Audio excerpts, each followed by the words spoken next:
اعوذ باللہ من الشیطان الرجیم بسم اللہ الرحمن الرحیم وقال عز وجل كما ورد فی سورۃ بقرہ اعوذ باللہ من الشیطان الرجیم بسم اللہ الرحمن الرحیم وَلَنَبْلُوَنَّكُمْ بِشَيْءٍ مِّنَ الْخَوْفِ وَالْجُوعِ وَنَقْصٍ مِّنَ الْأَمْوَالِ وَالْأَنفُسِ وَالثَّمَرَاتِ وَبَشِّرِ الصَّابِرِينَ الَّذِينَ إِذَا أَصَابَتْهُمْ مُصِيبَةٌ قَالُوا إِنَّا لِلَّهِ وَإِنَّا إِلَيْهِ راجعون أُولَٰئِكَ عَلَيْهِمْ صَلَوَاتٌ مِّن رَّبِّهِمْ وَرَحْمَةٌ وَأُولَٰئِكَ هُمُ الْمُهْتَدُونَ صدق اللہ العظیم۔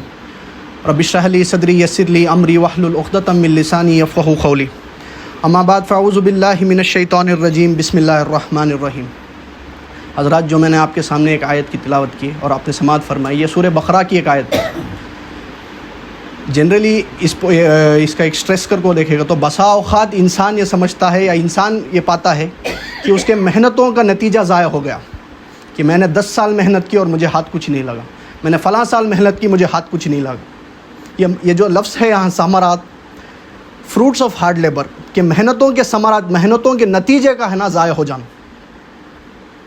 تو بعض اوقات ہم پاتے ہیں ہماری زندگی میں کہ ہم 10 سال محنت کیے، عین وقت پر جب ہم نتیجہ ملنے کا رہتا ہے ہمارے ہاتھ سے ضائع ہو جاتا ہے۔ تو اللہ ایک انسان کو ایسا بھی ایک آزمائش میں ڈال کو دیکھتا ہے کہ محنتوں کے حاصل کا ضائع ہو جانا۔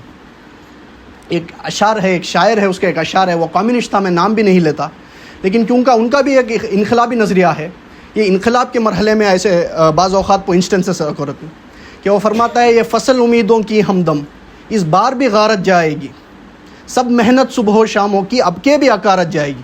میرے نبی کا جو لفظہ یہاں ہے وَنَقْصٍ مِّنَ الْأَمْوَالِ وَالْأَنفُسِ وَالثَّمَرَاتِ، کہ محنتوں کے حاصل کے ضائع ہو جانے کا، یہ فصل امیدوں کی ہمدم اس بار بھی غارت جائے گی، سب محنت صبح و شاموں کی اب کے بھی اکارت جائے گی۔ دھرتی کے کونوں قدروں میں پھر اپنے لہو کی کھاد بھرو، پھر مٹی سینچو اشکوں سے، پھر اگلی رت کی فکر کرو، پھر اگلی رت کی فکر کرو، جب پھر ایک بار اجڑنا ہے۔ ایک فصل پکی تو بھر پایا، تب تک تو یہی کچھ کرنا ہے۔ ایک مقصد ہے آگے، انقلاب بھرپا کرنا ہے۔ ایک کوشش ناکام ہو گئی، کوئی پرواہ نہیں، نیکسٹ۔ کہ جیسے انگریزی میں کہتے ہیں hope for the best but be prepared for the worst, کہ ایک ناکامی آئے تو کوئی پرواہ نہیں، ایسا نہ ہو کہ ایک ناکامی آئے گا یا بددل ہو کے کام چھوڑ دیں، بددل ہو کے جو محنت کر رہے تھے وہ چھوڑ دیں۔ کہ ایک انسان کو ارادہ کرنا چاہیے کہ no matter what, no matter what, کہ کتنے بھی ناکامی آئے کہ جو لیکن کامیابی آئے تک وہ کام کرتے رہنا چاہیے۔ تو فرمایا وَلَنَبْلُوَنَّكُمْ بِشَيْءٍ مِّنَ الْخَوْفِ وَالْجُوعِ وَنَقْصٍ مِّنَ الْأَمْوَالِ وَالْأَنفُسِ وَالثَّمَرَاتِ وَبَشِّرِ الصَّابِرِينَ۔ دیکھیے سیرت میں آیا کہ نہیں یہ واقعہ؟ اگر بدر میں مسلمانوں کو فتح پہنچی تو احد میں زک پہنچی کہ نہیں پہنچی؟ احد میں 70 صحابہ شہید ہوئے کہ نہیں؟ اگر ان کے ہمت جواب دے جاتی تو گاڑی کیسے چلتی آگے؟ تو فرمایا وَلَنَبْلُوَنَّكُمْ بِشَيْءٍ مِّنَ الْخَوْفِ وَالْجُوعِ وَنَقْصٍ مِّنَ الْأَمْوَالِ وَالْأَنفُسِ وَالثَّمَرَاتِ وَبَشِّرِ الصَّابِرِينَ۔ کہ اے مسلمانوں، ہم تمہیں لازماً آزمائیں گے۔ کیسے آزماتی؟ بھوک سے، فقر و فاقے سے، خوف کی کیفیت سے، جان کے نقصان سے، مال کے نقصان سے، اور محنتوں کے حاصل کے ضائع ہو جانے سے۔ وَبَشِّرِ الصَّابِرِينَ، اور اے نبی بشارت دے دیجئے صبر کرنے والے۔ الَّذِينَ إِذَا أَصَابَتْهُمْ مُصِيبَةٌ، وہ لوگ جن پر ان کے رب کی طرف سے کوئی بھی آزمائش آئے، ان کے رب سے طرف سے کوئی بھی امتحان آئے، قَالُوا إِنَّا لِلَّهِ وَإِنَّا إِلَيْهِ راجعون، وہ یہ کہیں کہ ہم تو اللہ ہی کے ہیں، اللہ ہی کی طرف لوٹ جانا ہے، ہم تو اللہ ہی کے ہیں، اللہ ہی کی طرف لوٹ جانا ہے۔ ایک فارسی کا شعر ہے جو اردو میں اس کا مفہوم ادا کرے گا تو سر تسلیم خم ہے جو مزاج یار میں آئے، کہ وہ ہمارا آقا ہے، وہ ہمارا مولا ہے، اگر اسے یہی منظور ہے تو ہمیں بھی یہی منظور ہے۔ میں نے ایک شعر سنایا آپ کو، ایک شعر اور سنیے، اور یہ کس کا ہے؟ محمد علی جوہر کا۔ یہ ایک فریڈم فائٹر تھے، ایک مرتبہ جیل گئے، جیل میں تھے تب خبر پہنچی کہ ان کی ایک جوان بیٹی تھی، ایک مرض میں مبتلا ہو کر انتقال ہو گیا، فوت ہو گئی۔ تو انگریز نے ان کو چھوڑا کہ جاؤ بھائی بیٹی کو دفن کر دو۔ دوسری مرتبہ جب جیل گئے، پھر دوسری جوان بیٹی اسی مرض میں مبتلا ہوئی، اور اب یہ جیل میں ہے، ان کو خبر پہنچی کہ دوسری بیٹی پر وہی مرض کا اٹیک ہوا ہے، وہی مرض مبتلا ہوئی ہے۔ تو ایک نظم لکھی ہے اور اس کا آخری شعر یہ ہے کہ فرماتے ہیں تیری صحت ہمیں منظور ہے، تیری صحت ہمیں منظور ہے، لیکن اس کو نہیں منظور تو پھر ہم کو بھی منظور نہیں۔ یہ کیفیت ہے، یہ کیفیت جب تک ایک انسان کو اس فیلڈ میں نہیں آتی یہاں ثابت قدم نہیں رکھ سکتا، کہ راضی برضائے رب، جو میرے رب کو راضی ہے وہ مجھے راضی ہے۔ کہ تیری صحت تو ہمیں چاہیے ضرور، لیکن اس میں اگر میرا رب نہیں چاہتا کہ تیری صحت ہو تو ہم بھی نہیں چاہتے کہ تیرے صحت ہو۔ تو یہ کیفیت کہ مسلمان کے اس میں ہونا، فار ایگزامپل کوئی بھی فیلڈ میں ہو، دعوت کا فیلڈ ہو، اقامت دین کا فیلڈ ہو، کہ جو میرے رب کو راضی رہے، راضی برضائے رب، تو فرمایا وبشر الذین آمنوا وَلَنَبْلُوَنَّكُمْ بِشَيْءٍ مِّنَ الْخَوْفِ وَالْجُوعِ وَنَقْصٍ مِّنَ الْأَمْوَالِ وَالْأَنفُسِ وَالثَّمَرَاتِ وَبَشِّرِ الصَّابِرِينَ الَّذِينَ إِذَا أَصَابَتْهُم مُّصِيبَةٌ قَالُوا إِنَّا لِلَّهِ وَإِنَّا إِلَيْهِ راجعون کہ ہم تو اللہ ہی کے ہیں، اللہ ہی کی طرف لوٹ جانا ہے۔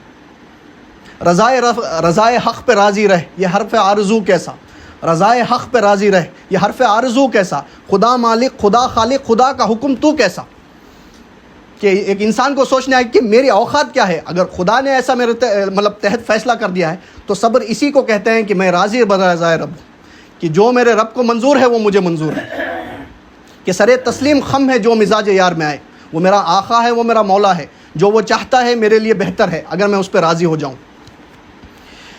تو سیرت میں جیسے میں فرما رہا تھا کہ آتا ہے کہ بدر میں اگر 70 صحابہ شہید ہو گئے اور ان کی ہمتیں جواب دے جاتی تو گاڑی کیسے بڑھتی آگے؟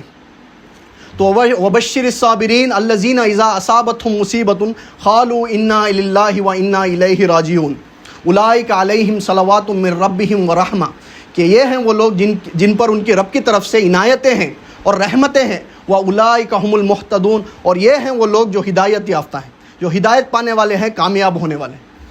یہ تو سورہ بقرہ میں ہو گیا 19واں رکوع۔ تھوڑا آگے چل کے 21ویں رکوع کی سورہ بقرہ کی پہلی آیت ہے لیس البر ان تولوا وجوهکم قبل المشرق والمغرب ولكن البر من آمن بالله واليوم الآخر والملائكة والكتاب والنبيين وآتى المال على حبه ذوي القربى واليتامى والمساكين وابن السبيل والسائلين وفي الرقاب وأقام الصلاة وآتى الزكاة والموفون بعهدهم إذا عاهدوا والصابرين في البأساء والضراء وحين البأس۔ نوٹ کر کے دیکھیے جو بھی ٹاپکس یا جو بھی مضامین سورۃ العصر میں ہے، ایمان ہو گیا، عمل صالح ہو گیا، تواصی بالحق ہو گیا اور تواصی بالصبر ہو گیا، یہ چاروں مضامین اس میں موجود ہے۔ یہ آیت البر جو میں نے آپ کے سامنے تلاوت کی، کیا وہاں لفظ ایمان آیا یا ایمان و پانچوں ایمان کی تفصیلات آ گئی، وہاں عمل صالح کا لفظ آیا یا عمل صالح کی تفصیل آ گئی، اور آخری چیز وہاں کیا آتی ہے وتواصوا بالصبر، اور یہاں کیا فرمایا والصابرین فی البأساء والضراء وحین الباس، اور اصل نیکی ہے صبر کرنے والے، صبر کرنے والوں کا مقام، اور اصل نیکی ہے ان کی جو صبر کرے، اور کس میں صبر کس پر کرے، والصابرین فی البأساء والضراء وحین الباس، جنگ کے سمے، بھوک فقر و فاقے میں۔ باسا کہتے ہیں اگر واحد جمع میں آیا تو باس کہتے ہیں جنگ کو، اگر جمع میں آیا واحد، اگر پلورل فارم میں آیا باسا تو اسے کہتے ہیں بھوک فقر و فاقہ۔ تو وہ لوگ جو صبر کریں جنگ کے سمے یا جنگ کے وقت، بھوک فقر و فاقے میں، اور ضرر کہتے ہیں جسمانی تکلیف پر، اور جسمانی تکلیف پر صبر کریں، تو جسمانی تکلیف پر صبر کریں، تو یہ ہیں وہ لوگ جو سچے ہیں۔ والصابرین فی البأساء والضراء وحین الباس اولئک الذین صدقوا، یہ ہیں وہ لوگ جو سچے ہیں۔ سچے کس میں ہیں؟ اپنے ایمان کے دعوے میں، اپنے نیک ہونے کے دعوے میں، وہ صادق ہیں، وہ سچے ہیں۔ واولئک هم المتقون، اور یہی ہیں اصل متقی، حقیقی متقی یہ ہے۔ اگلی صورت ہے سورہ آل عمران۔ سورہ آل عمران میں دو لفظ ہیں۔ آخری آیت میں اللہ فرماتا ہے یا ایھا الذین آمنوا اصبروا وصابروا ورابطوا واتقوا اللہ لعلکم تفلحون۔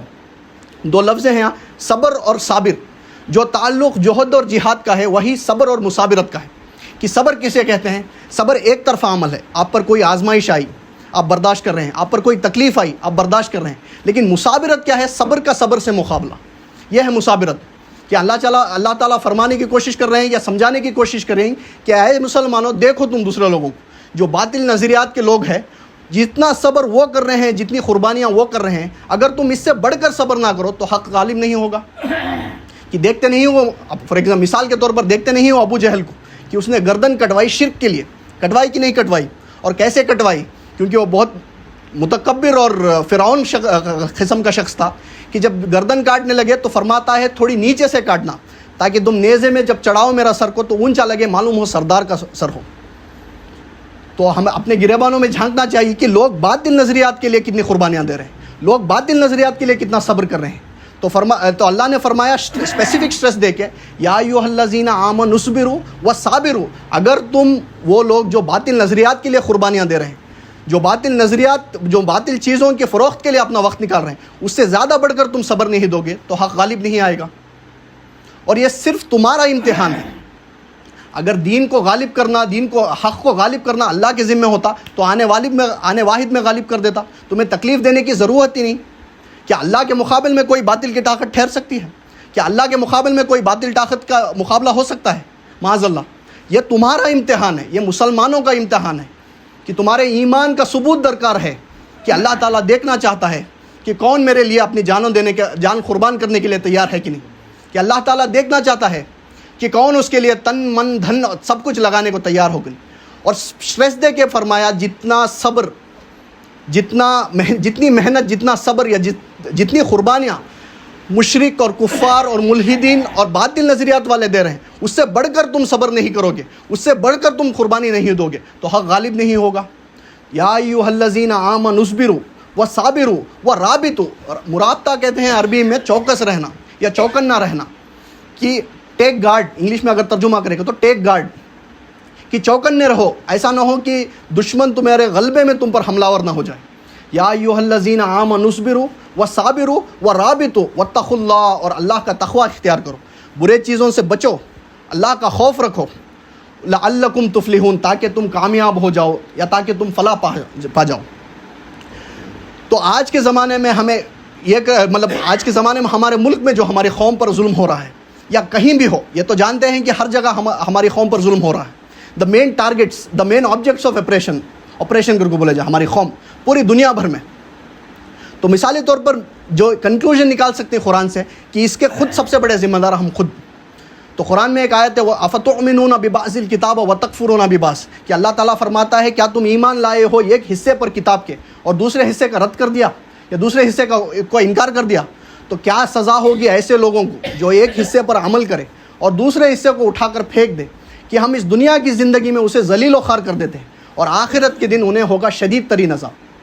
تو سب سے بڑے ریسپانسبل آج کا فار ایگزامپل مثال کے طور پر یہ اپلائی ہمارے زندگی ہم پکڑ کو دیکھے گا تو کہ میں 5 وقت کی نماز پڑھنے ریڈی ہوں, میں رمضان میں روزہ رکھنے ریڈی ہوں, کہ میں زکوٰۃ نکالنے میں ریڈی ہوں, لیکن میں سودی کاروبار چھوڑ نہیں سکتا.